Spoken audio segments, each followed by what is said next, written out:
again. So SCHD has been getting a lot of flack in the media for the past year, and honestly, it's probably well deserved. I saw a very similar video to the one I'm about to do by Dalton Litz. Subscribe to his newsletter. He has a newsletter apparently. But anyway, he had 505 shares of SCHD, and I thought to myself, man, what if we just tripled that to 1,500? Because I was looking at my Vanguard account, and it was right at 1,500. So you know what? Since it's exactly triple that, I'm expecting to get triple the views. Just kidding. I just want 10 views. But anyway, if you want the meat and potatoes of this video, here are the numbers. The $391 September dividend. Just turn the video off. I have nothing more to say, other than you need to subscribe if you're not.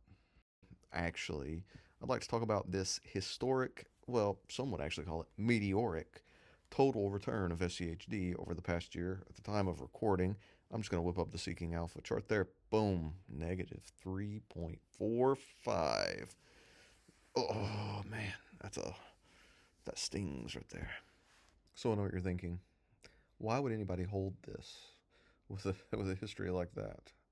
Well, historically, that's not been the case. It's actually performed quite well, with the compound annual growth rate of the dividend being over 10% for the past 10 years, as well as an average stock price return of 7%. If you put those two together, it's actually done quite well over the past decade.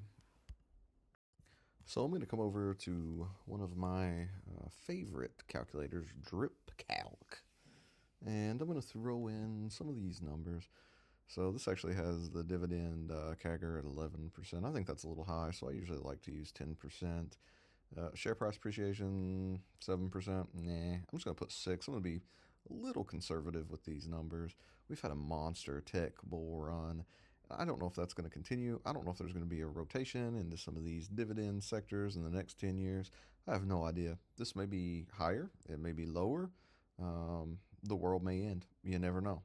So anyway, for all my calculator warriors that like to do all these calculations and think of how rich they're going to be in the future, here it is. So I'll put in my $40,500 initial investment to the time of recording. And in 20 years, I'm doing pretty good. $387,000. That would make the yield on cost a mind-boggling 66%. So the dividend actually does get pretty astronomical. And this is just, reinvesting the dividends. This is not adding anything extra into the mix. Now, if you're a lowly peasant and you only have $100 a month to invest, then you get an extra $100,000 over 20 years. Your yield on cost, little less because you're, averaging up.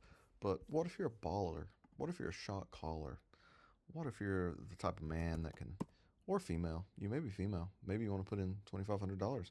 Then this is where the monkey brain jumps to the sky. This is where all my calculator warriors are just, their heads are exploding. Bro, in 20 years, you're talking almost $3 million. You're talking, I'm getting an annual dividend of $200K. Yeah, SCHD gets pretty crazy. If it continues its run, if you've even got a little bit of it and you're buying a little here and there, you're going to be a rich person. But you know what? Rich people, I have bad news for you.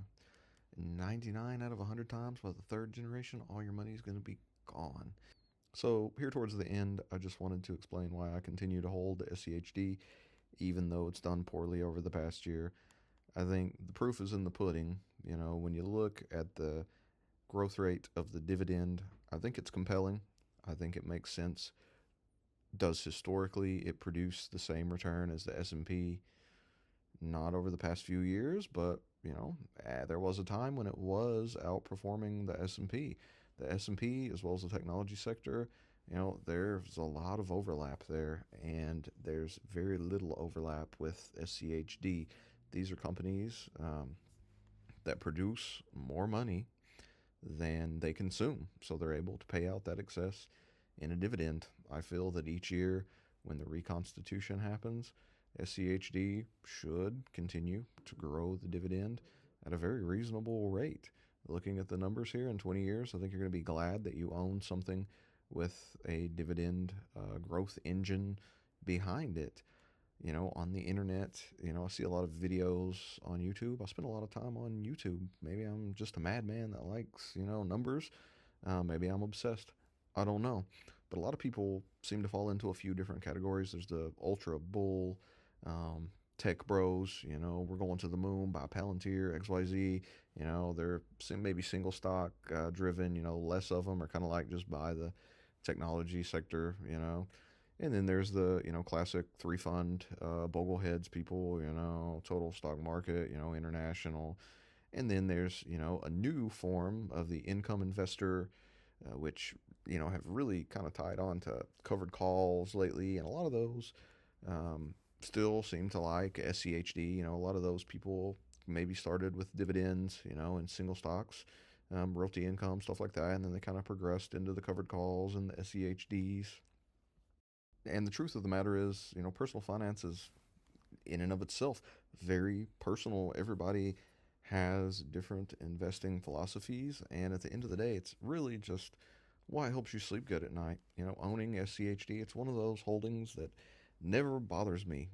I sleep like a baby. When I own it, I never worry about it falling 50% overnight. I know that even if it does, the dividend's still going to come in. And, a lot of people get caught up and they look at the stock market and it's very zoomed in. It's like 1 week, 2 weeks. They're looking at the crypto market, just over a couple weeks. If you zoom out, if you bought at literally 99.9% of the last 100 years, like there's only a handful of times where you would actually be down on your money right now. Like if there's a 50% correction, unless you're right at retirement and you're worried about sequence of returns risk, as long as you're buying on the way down, as long as those SCHD dividends keep rolling, when the S&P goes from 7,000, falls back down to 5, comes back up to 7, you are going to be astronomically ahead. I've seen this happen over the past 10 years that I've been investing.